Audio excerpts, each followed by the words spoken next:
ዕለታዊ ዜና ኣብ ኡጋንዳ ከተማ ካምፓላ ካንሳንጋ ኣብ ዝተባሃለ ከባቢ ኣብዚ ሕጋዊ ንግዲ ክነጥፉ ጸኒሖም ዝተባህሉ ልዕሊ 150 ኤርትራውያን ዜጋታት ከም ዝተኣስሩ ሚኒስትሪ ውሽጣዊ ጉዳያት ሃገር ሓቢሩ። ወሃብ ቃልቲ ሚኒስትሪ ሳይሞን መንደይ ብ15 ሓምለ ንማዕከናት ዜናት ሃገር ኣብ ዝሃቦ መግለጺ ኣብ ኡጋንዳ ዝነብሩ ወጻእተኛታት ብዘይሕጋዊ መንገዲ ኣብ ንኣሽቱ ንግዳዊ ንጥፈታት ከም ዝተዋፈሩ ንዝበጽሖም ሓበሬታ ክምርምርዎን ከጻሪዎን ድሕሪ ምጽናሕ ነቲ ናይ ምእሳር ስጉምቲ ከም ዝወሰዱ ኣነጺሩ። ኣብ ከባቢታት ካንሳንጋ ጋቦን ኛን በአማይ ዝቁጸሩ ዘይሕጋውያን ወጻእተኛታት ኣብ ዘይሕጋዊ ንጥፈታት ንግዲ ተዋፊሮም ምህላዎም ንፈልጥ ኢና ዝበለት ወሃብ ቃል ተጀሚሩ ዘሎ ምእሳር ክቕጽል ምዃኑ ኣጠንቂቑ። መብዛሕትኦም ቶም ተኣሲሮም ዘለዉ ንኣሽቱ ድኳናት ብምኽፋት ከም እንዳ መሻጢት፣ ቀምቀማይ፣ መሸጣ መመላኽዒ ወይ ሜክኣብ፣ ሓራጅ፣ እንዳ ኢንተርነትን ካልእን ክሰርሑ ጸንሖም። ኣብ ርእሲ እዚ ኣብቲ ከባቢታት ዝርከባ ዩኒቨርሲታትን ኣብያተ ትምህርትን ኣብ ኣመንዝራነት ዝተዋፈሩ ወጻእተኛታት ከም ዘለውን ገለ ካብኦም ስደተኛታት ምዃኖምን እዩ ወሃብ ቃል ሚኒስትሪ ውሽጣዊ ጉዳያት ኡጋንዳ ሳይሞን መንደይ ጠቒሱ። ኣብ ኡጋንዳ ልዕሊ 25,000 ዝግመቱ ኤርትራውያን ክነብሩ ከለዉ መብዛሕትኦም ናብ ሳልሰይቲ ሃገር ንምስጋር ዝጽበዩ እኳ እንትኾኑ ኣብ ዓበይትን ንኣሽቱን ንግዲ ተዋፊሮም እዮም ህይወቶም ዝመርሑ። ላዕለዋይ ኮሚሽነር ስደተኛታት ሕቡራት ሃገራት ማለት UNHCR ዘውፅኦ ጸብጻብ ከም ዘመልክቶ ኣብ ኢትዮጵያ ልዕሊ 2.5 ሚልዮን ውሽጣዊ ተመዛበልቲ ናብ ዓድታቶም ተመሊሶም። እቲ ጸብጻብ ብተወሳኺ 14.4 ሚልዮን ድማ ኣብ ውሽጢ ሃገር ተመዛበልቲ ኮይኖም ከም ዘለው ይሕብር። ብመሰረት ውድብ ሕቡራት ሃገራት ዝሃቦ ሓበሬታ 65% ተመዛበልቲ ብሰንኪ ኩናትን ግጭትን ዝሰዓበ ክኸውን እንከሎ ብደርቂ ድማ 18% ምዃኑ ተገሊጹ።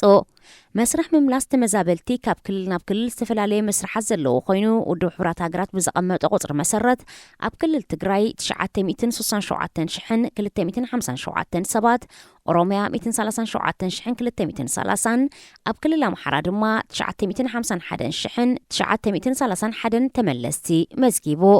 ኣብዚ እዋን ዝለዓለ ቁጽሪ ተመዛበልቲ ዘለዎ ዞባ ክልል ሶማል ኮይኑ ልዕሊ 1.3 ሚልዮን ተመዛበልቲ ይርከብዎ። ክልላት ኦሮምያን ትግራይን ነፍሲ ወከፈን ልዕሊ 1 ሚልዮን ተመዛበልቲ ኣብ ክልል ኣምሓራ ድማ 436,805 ተመዛበልቲ ኣለው።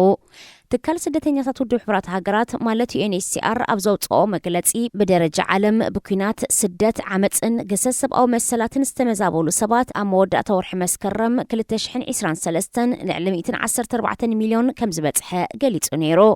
ኣብ ቀዳማይ ፍርቂ ዓመት 2023 ቀንዲ መንቀሊታት ኣብ ዩክሬን፣ ሱዳን፣ ሚያንማርን ዲሞክራሲያዊት ሪፓብሊክ ኮንጎን ዝተፈጥሩ ግጭታት፣ ኣብ ኣፍጋኒስታን ንነዊሕ እዋን ዝጸንሐ ሰብኣዊ ቅልውላው፣ ከምኡውን ኣብ ሶማልያ ዘጋጠመ ደርቂ ውሕጅን ዘይውሕስነትን ድምር ምዃኑ UNHCR ገሊጹ።